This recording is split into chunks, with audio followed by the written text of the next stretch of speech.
मेरा नाम प्रमोद कुमार, सहायक आचार्य अर्थशास्त्र, राजकीय महाविद्यालय सुजानगढ़। आज हम पढ़ने जा रहे हैं समोत्पाद वक्र या समोत्पत्ति वक्र के बारे में। इससे पहले हमने तटस्थता वक्र के बारे में पढ़ा था और तटस्थता वक्र में हमने कहा था कि यह दो वस्तुओं के विभिन्न संयोगों को दर्शाता है जिनसे उपभोक्ता को समान संतुष्टि प्राप्त होती है। चूँकि तटस्थता वक्र का संबंध उपभोक्ता साम्य से था और अब हम बात कर रहे हैं समोत्पाद वक्र की। तो समोत्पाद वक्र या समोत्पत्ति वक्र का संबंध उत्पादक से है और उत्पादन के साधनों से। तो यहाँ समोत्पत्ति वक्र के बारे में हम कहें कि समोत्पत्ति वक्र या समान उत्पत्ति वक्र दो साधनों के उन विभिन्न संयोगों को दर्शाता है जिनका उपयोग करके एक फर्म एक वस्तु की समान मात्राएं उत्पन्न कर सकती है। यानी कि समोत्पाद वक्र का संबंध दो उत्पादन के साधनों से है और समोत्पाद वक्र दो साधनों की उन विभिन्न संयोगों को दर्शाता है जिनसे उत्पादन की मात्रा समान बनी रहती है। इसके प्रत्येक बिंदु पर उत्पादन की मात्रा समान बनी रहती है, इसीलिए इसको समोत्पत्ति वक्र या सम उत्पाद वक्र कहा जाता है। जैसा कि यहाँ दर्शाया गया है कि 10 इकाई उत्पादन के लिए पूंजी और श्रम की अलग अलग इकाइयों का उपयोग किया गया है। जहाँ A, B, C, D, E और F ये अलग अलग बिंदु हैं। इन बिंदुओं पर पूंजी C और श्रम L की विभिन्न इकाइयों का उपयोग किया गया है और प्रत्येक संयोग से उत्पादन की जो मात्रा है वो 10 इकाई है। यानी कि 10 इकाई का उत्पादन होता है और पूंजी और श्रम के अलग अलग यहाँ पर संयोग दिखाए गए हैं। जैसे A संयोग है तो A संयोग पर हम ये देख रहे हैं कि पूंजी 17 इकाइयाँ हैं और श्रम की 2 इकाइयाँ हैं। यदि B संयोग पर हम आते हैं तो बी संयोग पर पूंजी 11 इकाइयाँ और श्रम 3 इकाइयाँ, यानी कि 1 इकाई श्रम की बढ़ाई है 2 से 3 और 1 इकाई बढ़ाने पर और पूंजी की यहाँ 6 इकाइयों को कम किया गया है, जो यहाँ डेल्टा सी से दर्शाया गया है। डेल्टा सी का मतलब है कि पूंजी में परिवर्तन और डेल्टा एल का मतलब है जो अगला जो कॉलम है वो श्रम की मात्रा में परिवर्तन। तो यहाँ पर तकनीकी प्रतिस्थापन की सीमांत दर जो है MRTS L4C, यानी कि 1 इकाई श्रम के लिए पूंजी की जितनी इकाइयों का त्याग किया गया है वो है delta C upon delta L और ये है -6। -6 का मतलब है कि 1 इकाई श्रम को बढ़ाया तो यहाँ पर पूंजी की जितनी इकाइयों का त्याग किया गया उसको हम कहते हैं तकनीकी प्रतिस्थापन की सीमांत दर, और जो यहाँ 6 होती है ये माइनस में है क्योंकि यहाँ पर एक साधन की मात्रा को जब हम बढ़ाएंगे तो दूसरे साधन की मात्रा क्या होगी, कम होगी।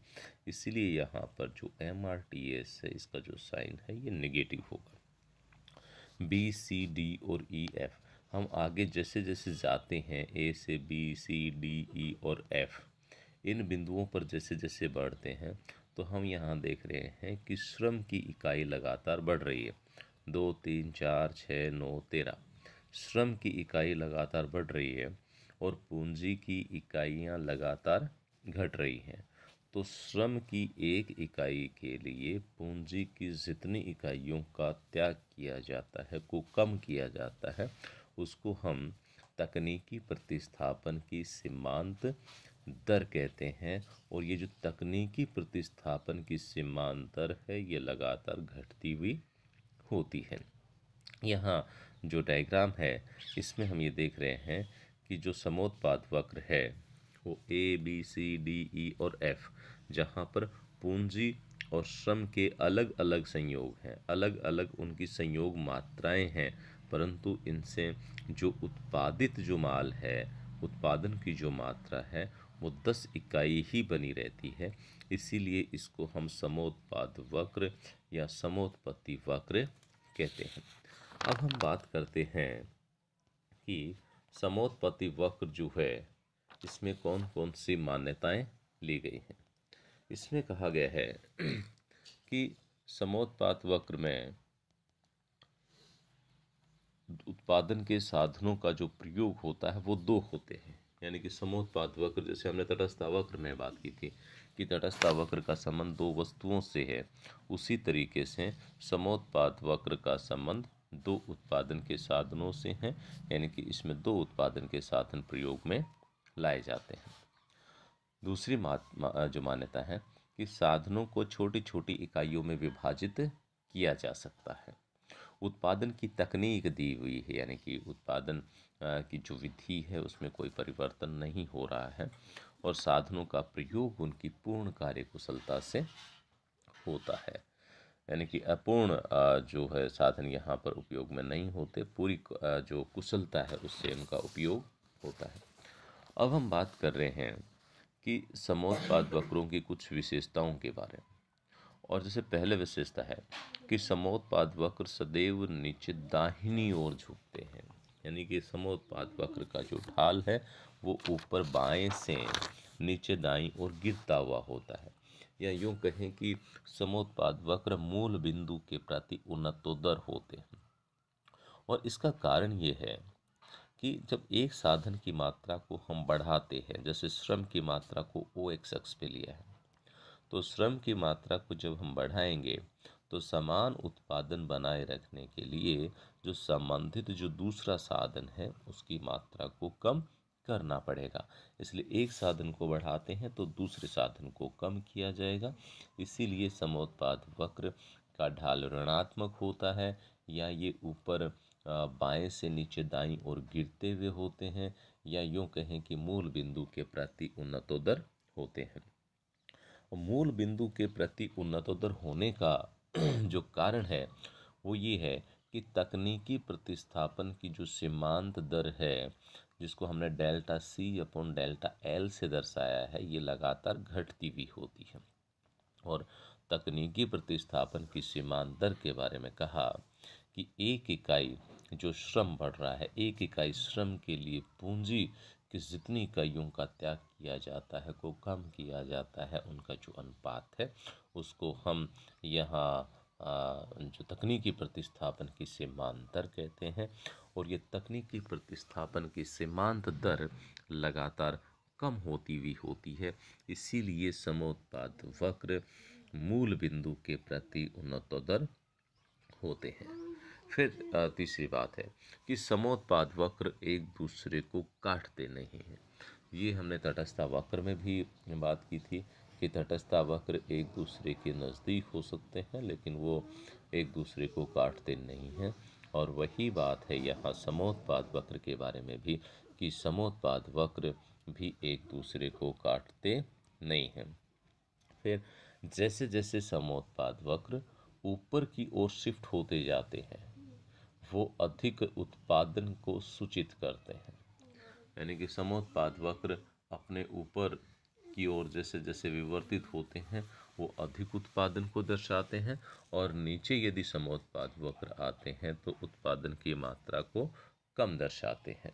ये कुछ मुख्य जो बातें थी समोत्पाद वक्र के बारे में कि समोत्पाद वक्र का संबंध दो साधनों से होता है, इसका ढाल ऋणात्मक होता है, ऊपर बाएं से नीचे दाएं गिरते हुए होते हैं, मूल बिंदु के प्रति उन्नतोदर होते हैं, और इसका कारण तकनीकी प्रतिस्थापन की सीमांत दर का घटता हुआ पाया जाना। समोत्पाद वक्र एक दूसरे को काटते नहीं हैं, और ऊंचा समोत्पाद वक्र अधिक उत्पादन को दर्शाता है और नीचे समोत्पाद वक्र कम उत्पादन की मात्रा को दर्शाते हैं। अब हम बात कर रहे हैं समलागत रेखा की। समलागत रेखा दो साधनों श्रम और पूंजी के विभिन्न संयोगों को दर्शाती है, जिन पर मिलाने वाली रेखा है। समलागत रेखा दो साधनों श्रम व पूंजी के उन विभिन्न संयोगों को मिलाने वाली रेखा है जिन्हें उद्यमी दी हुई लागत वह साधनों की दी हुई कीमत से खरीद सकता है। इस रेखा पर व्यय समान रहता है, यानी कि समलागत रेखा जो है, इस समलागत रेखा पर जो व्यय है वो व्यय समान होता है। और दो साधन, यहाँ पर भी समलागत रेखा का संबंध उत्पादन के दो साधनों से है। समलागत रेखा जैसे यहाँ का है कि उत्पादन में समलागत रेखा की अवधारणा उपभोग में कीमत रेखा या बजट रेखा की अवधारणा के समान ही है। बजट रेखा में दो वस्तुएं थी और यहाँ पर दो साधन हैं। समलागत रेखा साधनों के उन विभिन्न संयोगों को दर्शाती है जिन्हें एक फर्म दिए हुए लागत, परिव्यय या खर्च और साधनों की दी हुई कीमतों पर खरीद सकती है। यानी कि इसमें जो व्यय है जिनसे उत्पादन के साधनों को खरीदना है वो स्थिर होता है। कि यहाँ पर एक उदाहरण के द्वारा यहाँ समझाया गया है कि माना एक फर्म के पास दो साधनों पर व्यय करने के लिए कुल राशि m है और x और y साधनों की कीमतें यहाँ पर दी हुई हैं px और py। यदि वह समस्त राशि x पर व्यय करती है तो इसकी m/px इकाइयाँ प्राप्त हो सकती हैं और इसे y पर व्यय करने से उसकी m/py इकाइयाँ व्यय हो सकती हैं। यानी कि जो व्यय राशि है उस व्यय राशि को एक बार तो ये केवल x जो साधन है उस पर खर्च करे, उसकी अधिकतम इकाइयाँ जितनी है। फिर दूसरा, ये जो व्यय राशि है ये जो दूसरा संबंधित साधन है y, उस पर यदि खर्च करे तो उसकी अधिकतम कितनी इकाइयाँ प्राप्त हो सकती हैं। तो यहाँ दो बिंदु प्राप्त हो जाएंगे, एक OX अक्ष पर और एक OY अक्ष पर। इन दोनों बिंदुओं को मिलाने से जो रेखा बनेगी उसको हम समलागत रेखा कहेंगे। जैसे यहाँ कहा गया, यदि व्यय हेतु राशि 50 रुपये हो और x और y साधनों के भाव क्रमशः 5 और 10 रुपये हों। x और y कोई भी साधन हो सकते हैं, जैसे पूंजी है या श्रम है, तो पूंजी की प्रति इकाई मान लीजिएगा 5 या 10, या श्रम की मान सकते हैं ये। और जो उत्पादन करता है उसके पास 50 रुपये हैं जो इन पर खर्च करने हैं। तो यहाँ पर यदि वो x पर खर्च करता है और x के भाव 5 रुपये है तो x की अधिकतम यहाँ 10 इकाइयाँ खरीद सकता है, यानी कि 50/5। और यदि वो y साधन पर ये पूरी राशि खर्च करता है तो उसकी अधिकतम 5 इकाइयाँ प्राप्त वो कर सकता है। तो यहाँ OX और OY, तो यहाँ पर OX तो x की यहाँ अधिकतम 10 इकाइयाँ खरीद सकता है, तो ये T बिंदु आ जाता है।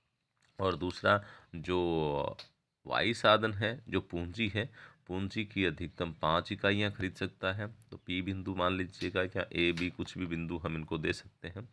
और इन दोनों बिंदुओं को जब हम मिलाते हैं तो मिलाने से जो रेखा बनेगी उसको हम कहेंगे समलागत रेखा, आइसोकॉस्ट लाइन। अब हम बात करें समलागत रेखा के ढाल की। तो समलागत रेखा का जो ढाल है वो जो लंब है बटा आधार, यानी कि OP/OT। तो इसका जो लंब है वो है OP और आधार है OT। तो यहाँ तो OP जो है ये कैसे प्राप्त हुआ है, जब हमने जो कुल व्यय राशि है m, उसमें हमने भाग दिया है y साधन की कीमत का m/py, और T बिंदु प्राप्त हुआ है जो OT है वो बराबर होगा m/px। यानी कि ये जो बिंदु प्राप्त हुआ है ये आय में जो व्यय करना है, जैसे वो 50 रुपये थे, उसमें हमने जब 5 इसकी कीमत का भाग दिया है तो ये बिंदु हमें प्राप्त हुआ है। तो यहाँ OP = m/py और OT = m/px होता है। तो समलागत रेखा का ढाल होगा m/py / m/px = px/py। तो px यहाँ x साधन की कीमत है और py यहाँ y साधन की कीमत है। तो हम कह सकते हैं कि समलागत रेखा का जो ढाल है वो दोनों साधनों की कीमतों के अनुपात के बराबर होगा। जैसे तटस्थता वक्र में हमने देखा था कि बजट रेखा, तो बजट रेखा का ढाल वहाँ दोनों वस्तुओं की कीमतों के अनुपात के बराबर था, और यहाँ समलागत रेखा का जो ढाल है ये दोनों साधनों की कीमतों के अनुपात के बराबर होगा।